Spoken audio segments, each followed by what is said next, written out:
We got all the sub-assemblies done in the last video, and now it is time to start painting everything, and that means I need a coat of primer.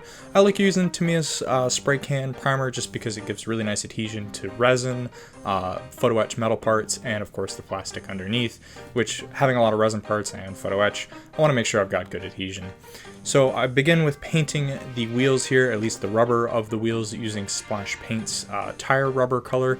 I've been using this color a lot recently just because I think it gives a nice rich black, whereas a lot of other rubber colors tend to be like a gray, which I don't really like that starting out for my base color. I like to get the gray through weathering.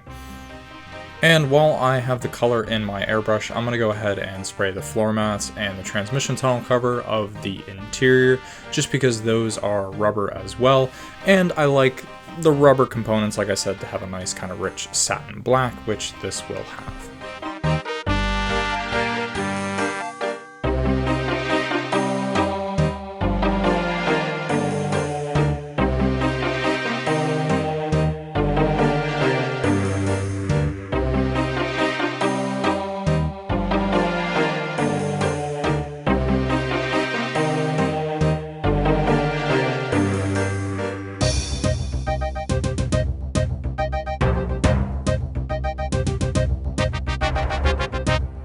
I know I've already mentioned the color, but this is the color I was using for all that rubber painting.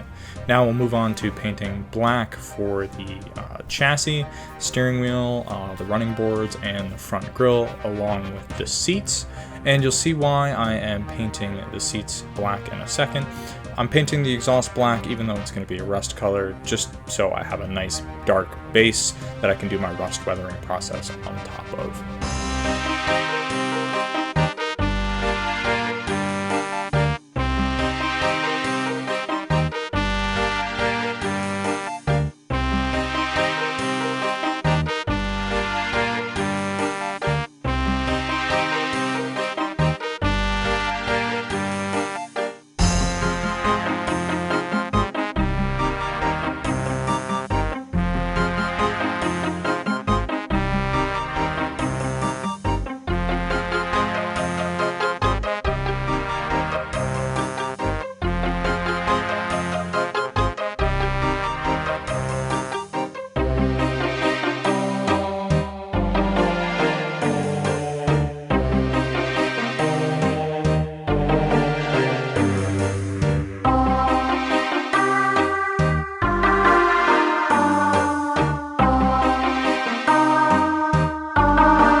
So to give the seats a nice textured appearance, as well as kind of like a rhino lining or undercoated appearance to the chassis, I'm going to be using this Zero Paint's textured black.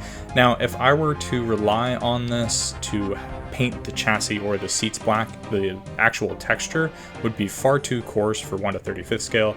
It's primarily designed around 1/24 scale automotive interiors, which, you know, bigger scale, you're going to want a coarser texture. But in this fine scale, compared to 1/24 anyway, you want the texture to be a little lighter, which means you need to undercoat black before painting this color. And then, because the dash and the door cards are kind of like a grayish plastic, I'm just going to mix some black and white to get a color that I like. Not doing anything too crazy to try and match references here. This build is pretty much just doing what I want to do, painting how I want to paint.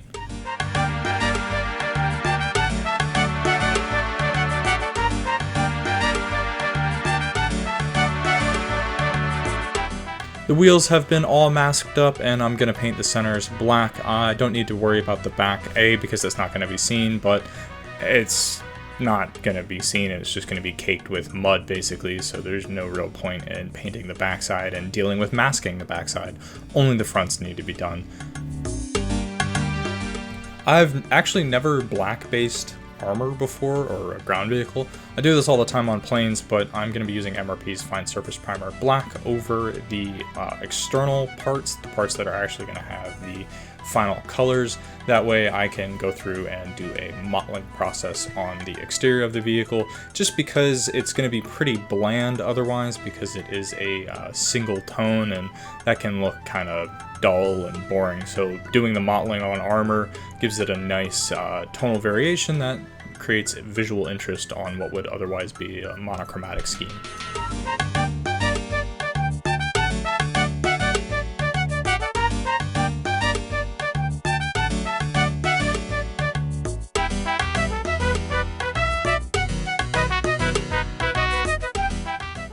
Now it is time to actually paint the color of the technical. I reached out to Qilo and asked them if they knew exactly what color code it was. They did not, so I did some digging and I found a Toyota paint code that did match, and I ordered a custom mix from Splash Paints. It's a pretty good mix. It is a little off, but that has nothing to do with Splash Paints. It's just the color I chose, I think. And then I'm going to be using these mottling stencils from Masterpiece Models.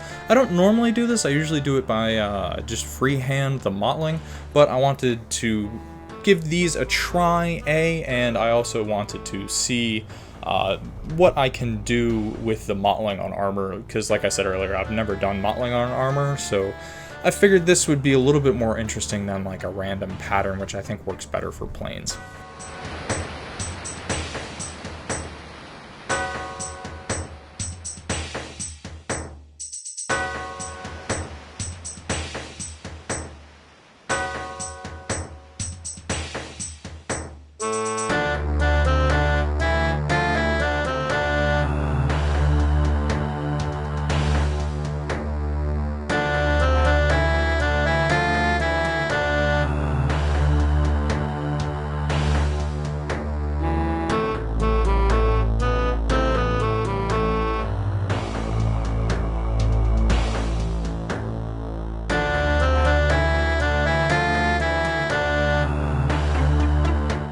After the mottling was done, I went through and gave everything a nice blend coat, and I need to mask a couple of areas like the rails and the cab protector to paint them black. The marking guide calls them out as being the same color as the rest of the body, but I think the black would add some nice visual interest, so that's what I'm gonna do. Moving on, we can matte clear coat the couple parts that need it, like the wheels and the running boards. I have tried many matte clears over the years, and I've really been enjoying this MRP Super Clear Matte. Works great, and you can kind of mist it on or do a very light coat and almost get a satin appearance, or you can go heavy with it and get a very, very matte appearance. Here, I've already masked up the black areas on the bed, and I'm just painting them with some more MRP black.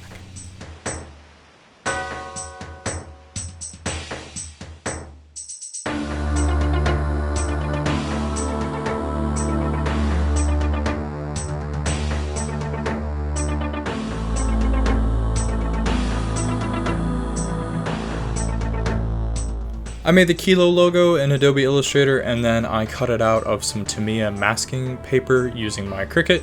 Got the area masked up, and I'm going to be painting it in Hakata Hobby's C90 sand color. I think this color is going to be a nice visual interest between the actual overall body color of the technical, and this color will be used to paint the ZU-23-2 as well.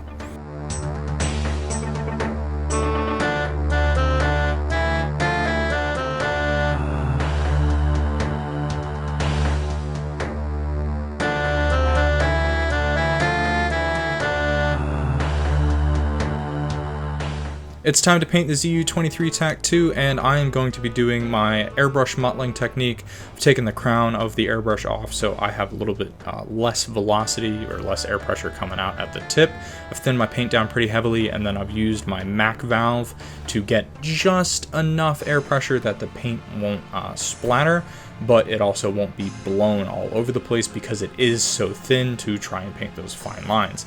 And I'm doing this freehand just because I can't get the mottling template in there because has way too many different shapes and things jutting out. It just wouldn't fit.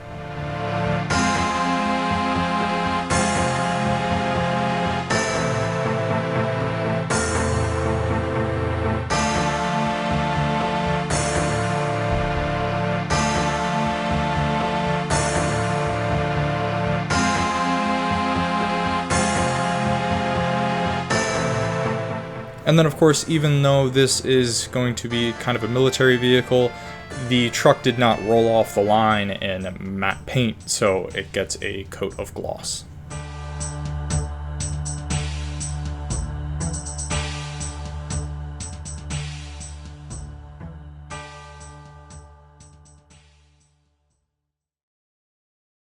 I like using rubber black here again, painting the weather stripping on the windows because it is rubber after all.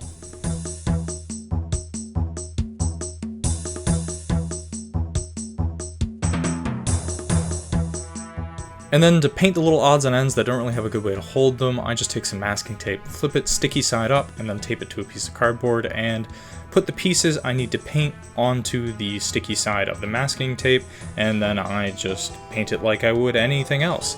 They stick, they stay on, and I can paint them without trying to clamp them or use some blue tack for the really small parts, which just don't work. And then for the gun sight and the ammo boxes, I'm going to be painting them in MRP's olive drab color, just for some more visual contrast, and I like the way this olive drab looks.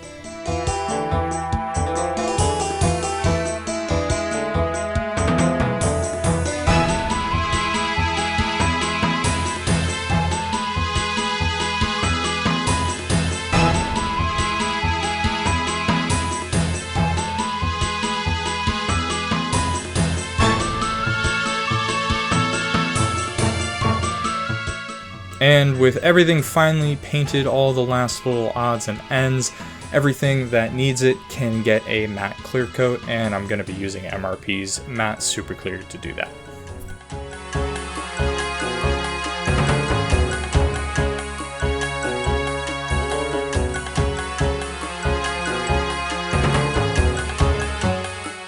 And with everything painted, final assembly can begin. There's some small stuff I still need to paint, like the mud flaps, and then I need to actually fold up and paint the windshield wipers, the photo etch windshield wipers, but outside of that, we can start assembling all of the major bits together. Oh, and I need to paint the handles on the gun barrels of the ZU-23-2, but I'll do that when we get to the weathering process, because that's just how my painting for wood works.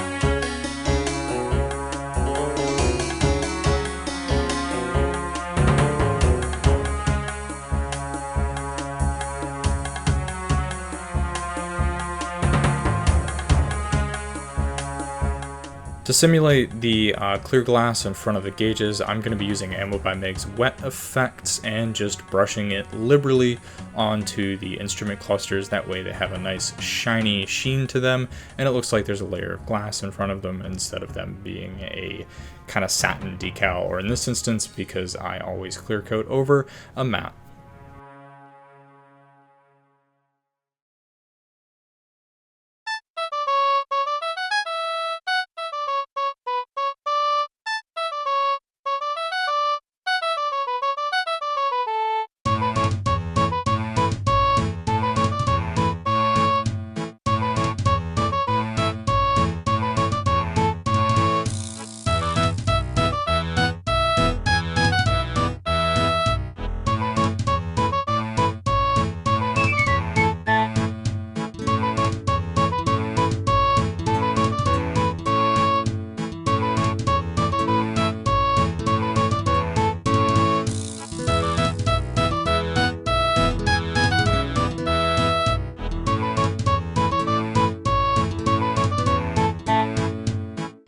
To glue windows like this in place, I get the window kind of all set, and then I take a piece of tape and tape it to the actual window frame, or in this instance the door frame.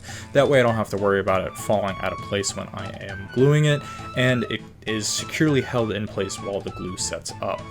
To glue these in place, I like using Ammo by Meg's Ultra Glue, which I thin down with some water. I just take some of this out and put it in a well, and then I mix it with some water to get it to the right consistency. You don't want it too watery, but it's also very thick out of the bottle, and then I use these micro brushes to apply the glue. I don't need to do that here with the front windshield or the rear glass because there is a ledge, so the taping isn't necessary.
And with all of the post-paint assembly done, it is time to move on to weathering.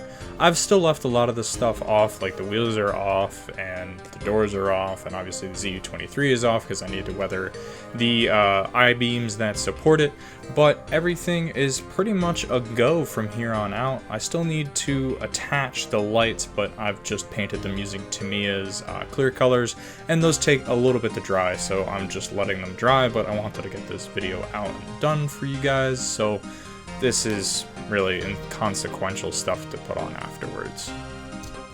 Anyway, I hope you enjoyed part 2 of building this Meng pickup in 1/35 with ZU-23-2 in a Qilo style. If you liked the video, don't forget to hit that like button and make sure you subscribe, that way you don't miss out on the weathering or the base building for this build.